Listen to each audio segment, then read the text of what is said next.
Blue world જંગલમાં બધા જ પક્ષી અને પશુ પોતપોતાના કામમાં લાગેલા હતા, પણ છોટું હરણ હંમેશની જેમ સૈર સપાટામાં લાગ્યો હતો.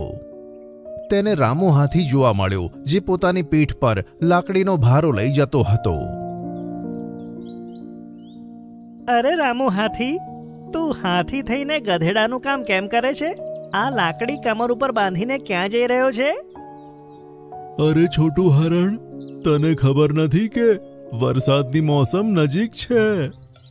અરે નજીક છે તો શું થયું? વરસાદ આવશે તો નાહી લઈશું. તને યાદ નથી, આજે આપણે ગ્રીનલેન્ડ જંગલમાં ફરવા જવાનું છે. વાત નહાવાની નથી.